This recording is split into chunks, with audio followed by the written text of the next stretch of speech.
Firewood. It's the only fuel you can heat your house with that you don't have to buy from somebody else, so long as you've got trees to cut.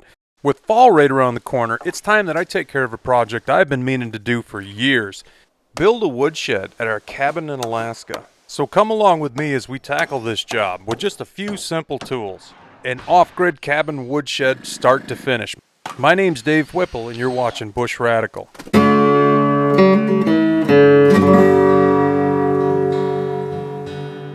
6 years ago, my wife Brooke and I started building this cabin on 4 acres.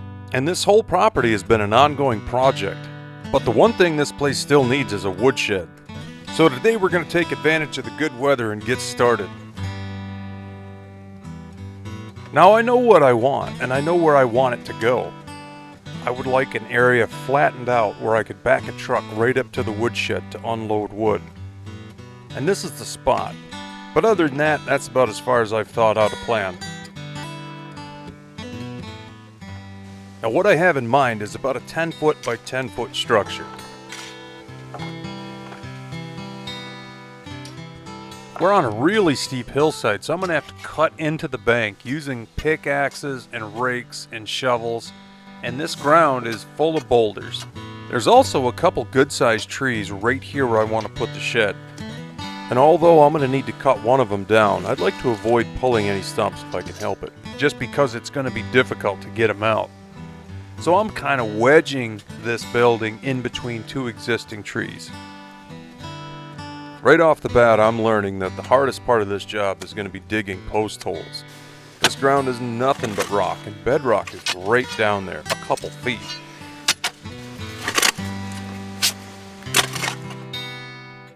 Now we have this big stack of wood. Most of this wood has been here since we bought this property. And we've just been trying to hopefully preserve it enough that we can actually use it. It was just freshly cut down when we bought the land, and we've added to it over the years. But the truth is, a lot of this aspen has just deteriorated to the point where if it doesn't get burned up soon, it won't be any good at all. Not only do I need to do something about this wood and hopefully salvage some value out of it, I also got to get it out of the way because that's where I want the shed to go. You can see in the background I've started a little bit of excavating so far. But one thing I ran into real quick is I need some place to put all of the dirt that's going to be cut out of this hillside. Now I'll use that dirt to level out the fire pit area. And I also have a tree I need to take down, so I'll get all that stuff moved out of the way and drop this tree. This aspen has a little bit of heart rot, and it's got a heavy downhill lean. I gotta take it out now or I won't be able to later.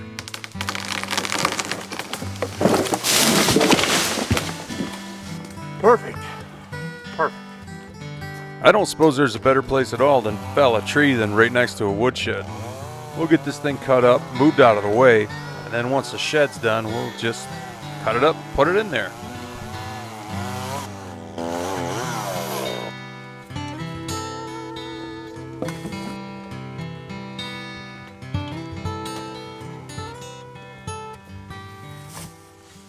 Now this is the part of the job that's going to be the most difficult to do by hand, and that's the excavation. Although it might not look like it, this hillside is quite steep. I need to take a big chunk of ground out of here to make a flat area.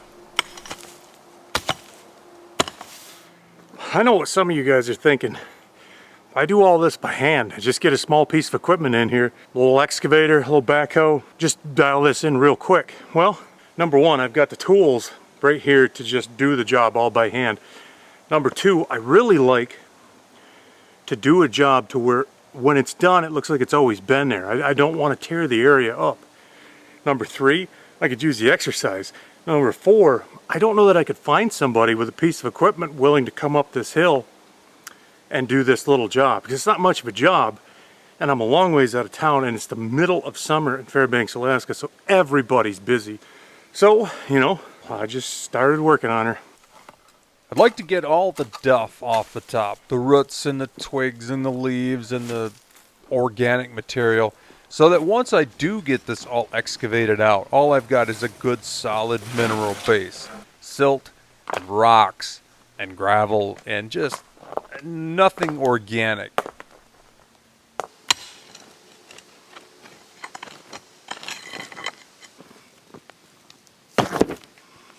On the downhill side, I'm building a decorative rock garden, so finding a big boulder like this is a treat. As much as it's a pain to dig in ground like this, every time I find a good big rock, I'm excited because it just means that, it's going to be a nice rock garden when I'm done. Pretty nasty looking clouds. Oh crap. Uh-oh, this isn't good. Last couple days around here, it's been nothing but lightning. Look at this. That is a forest fire, and it's not that far away. Give you a little bit of perspective. Here is our cabin. There's the next mountain. And it is just on the backside of that mountain. I don't know how long that's been going, but it's too close. Well, if I had a flat area excavated right from the get-go, I could set some pins and get a good square, so it's exactly square. But of course, that's not what I'm doing. I'm kind of cutting in the hillside, digging holes, putting in posts, cutting in a little more, digging more holes.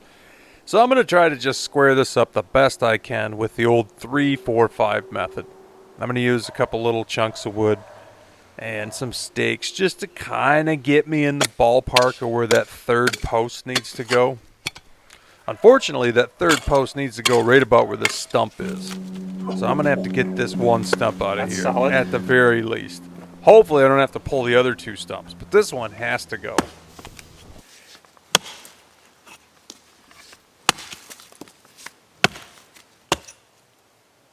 Oh, it just makes me cringe cutting roots with an axe in this ground.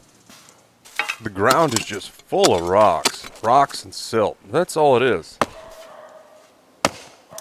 So you know you're going to ruin your axe. But the stump's got to come out. Here in interior Alaska, you get only a couple weeks of good hot weather during a summer. And right now, it's about 85 degrees.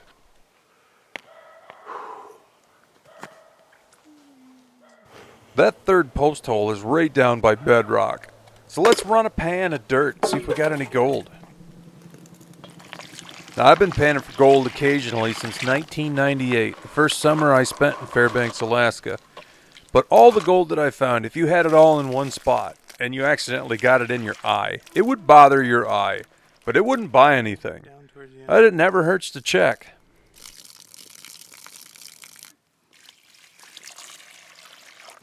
If there's anything in there, it'll be right up along this edge.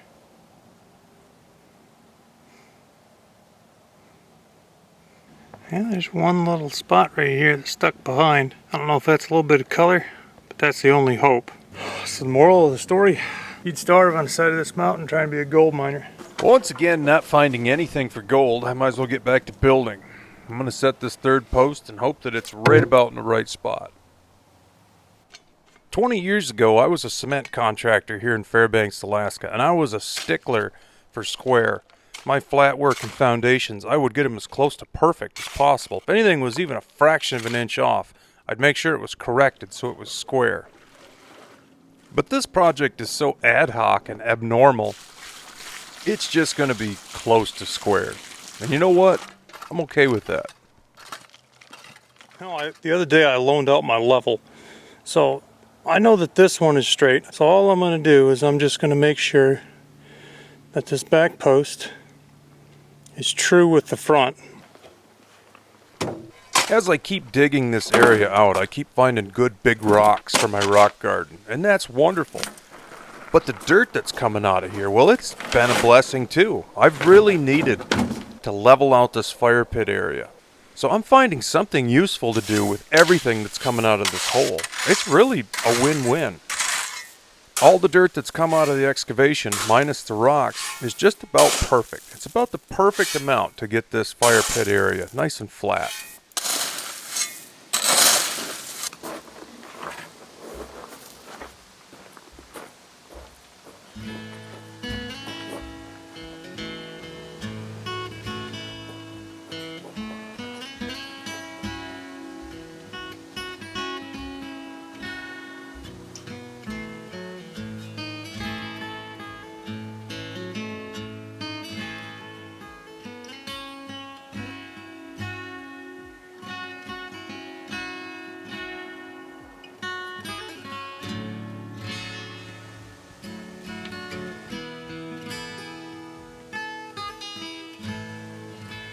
I'm finally down to the 4th post. Once that's in, I gotta kind of pick a height.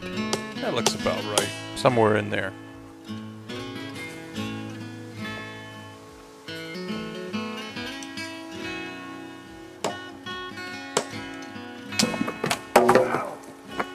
Ha ha ha ha. Ouch. Ah. Oh. Ah, shoot. Well, I guess we'll try that again. That looks about right. My son Mickey is in the middle of his very first building project, and I stopped in a couple weeks back to help him kind of square up his posts for his cabin floor. And what I found out is he's neglected to buy himself a level. So I loaned him my level, and then I grabbed my spare level, which is a $1 torpedo level from a yard sale. But it is true. And you know what they say, we're not building a piano, we're building the box the piano came in. So as long as my level actually functions and it's accurate, it's good enough.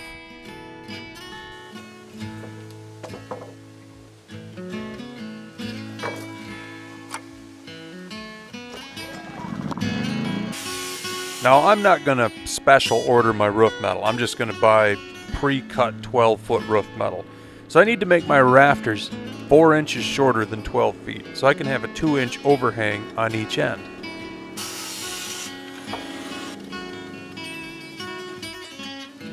I want to make sure both of my posts are plumb, and then I'm going to set up my rafter flush with the post, and I'm going to find out how much is sticking out the back, and then I'll just split that difference. Well, it looks to be about 20 inches. So we'll have 10 inches overhang in the front, 10 inches overhang in the back. And then of course the metal is going to go beyond that, 2 inches front and back. On a personal note, I have to say, it is wonderful to be driving nails right now and not swinging a pickaxe and beating myself up trying to shovel out rocks.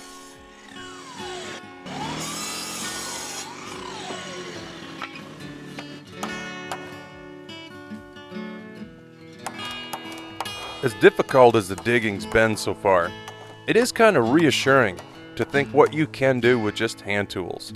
Just a pick and a shovel. Think of what the folks did 100 years ago with just picks and shovels. And although there is so much modern equipment we have nowadays that can do so much work in such a little amount of time, it's good to know that if all you have are a couple simple tools, well, that's really all you need.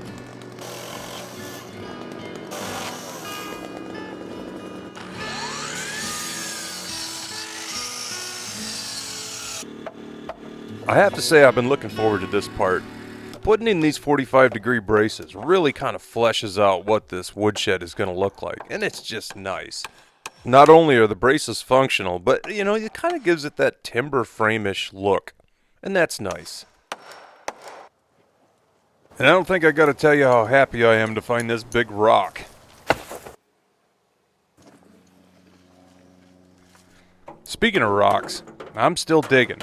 Even though all the posts are up and the rafters are on the roof, I'm still cutting this bank out, dialing it in. And I'm still finding lots and lots and lots of rocks, which is good.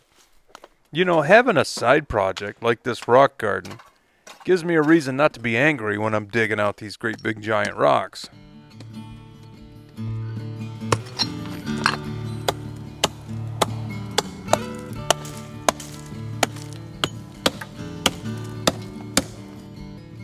Now that I got enough area cleared out, I can start putting in my 2x6s.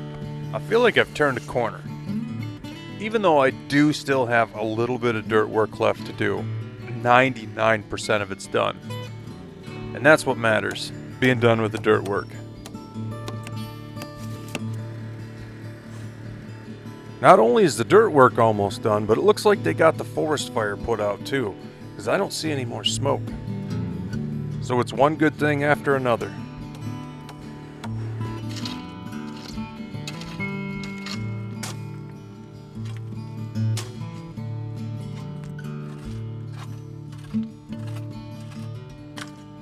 I have a couple extra 4x4s, and I've got enough left to cut all the braces I need.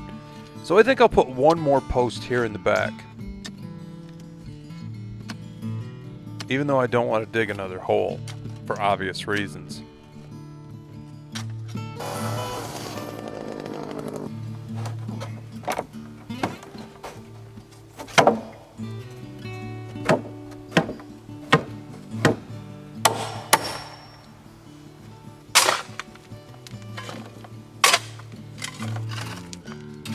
You know, there's really no better way to get compaction in soil than to flood the soil.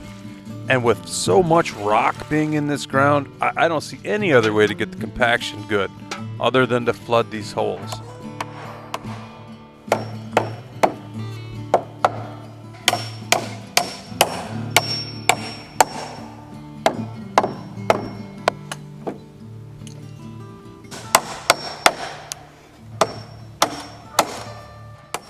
Even though I'm nailing off all these 45-degree braces, I'll probably run some log screws through them. Drill a pilot hole so I don't run the risk of splitting anything. But a couple log screws would go a long way to make this really rigid. And I've always got log screws around.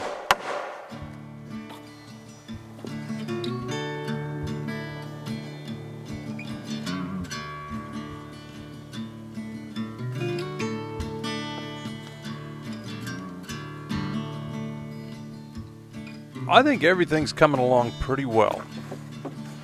About time to put some roofing on this place.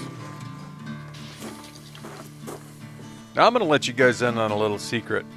At this point in the process, I've come to realize that this building is not that square. If I would have done all of the digging first, then I would have had a flat area and I could set pins and square it correctly. But with the digging so hard, I'm afraid I'd have run out of motivation if I hadn't built as I went. So the overhang on the sides are going to have a little bit of a taper. You won't really be able to see it, but it'll make the metal look right when it's on. If you're dealing with sheet goods like plywood for walls and subflooring, layout and square are very critical. But for a woodshed, not so much. When it comes to metal roofing, the first sheet is very important. I'm making sure I have a 2-inch overhang exactly before I set the first screw.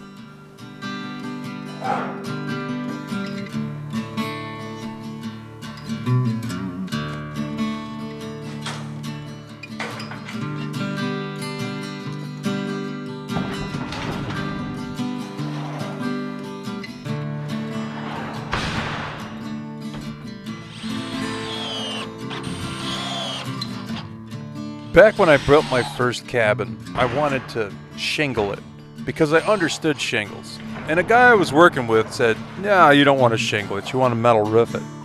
So I put metal roofing on my first cabin, and I've kind of never looked back. I don't have anything against shingles, but metal roofing is quick, it's easy, I like the look of it.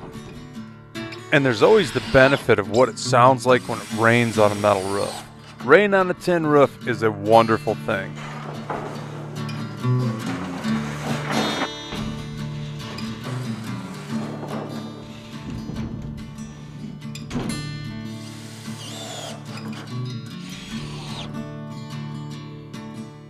Now, if you've never done a metal roof, the screws that hold the metal down, they have a neoprene gasket on them, and it makes a good watertight seal. I've never had one leak. If you pre-drill your metal, your screws will end up in perfect lines. But if you do pre-drill your metal, you gotta make sure you put a screw in every hole.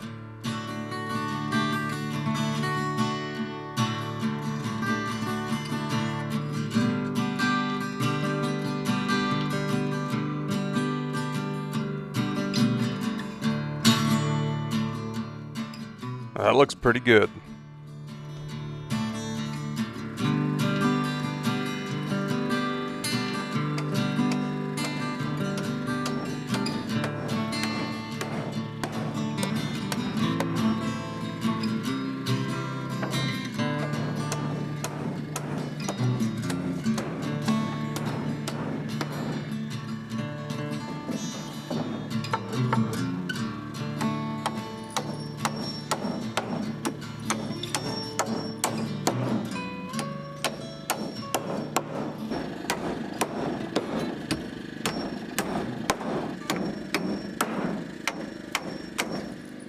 Well, now that the woodshed is completely done, there's only one thing left to do, and that's fill it full of wood, which is the reason I built it in the first place.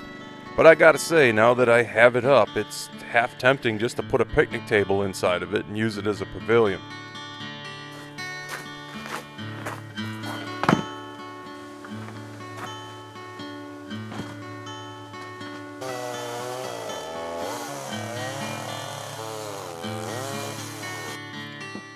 Now, I've never spent a winter at this cabin, but I'd like that option. Our son Mick just got out of high school, and he decided he wanted to live in Alaska. He was born up here and has a lot of friends in the Delta Junction area.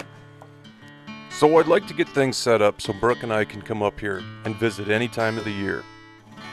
Not only that, but this woodshed has been a long procrastinated project. And it just seems like the right time to get it done. I gotta tell you, it feels good to get this wood taken care of. It feels good to get things set up for the future. It feels good to get a project knocked out that I've been putting on the back burner for such a long time. Everything about this feels good. The sunburn, the physical labor, the pickaxe, and it's all just good, simple, hard work. And hard work and firewood kind of go hand in hand. You know what they say, wood warms you twice, once when you cut it and once when you burn it. And even though this is probably not the best time of the year to be doing this, when it's hot and sunny, I'm glad we got this project taken care of. And thank you all so much for coming along with me. My name's Dave Whipple and you've been watching Bush Radical. And be radical, eh? See you soon.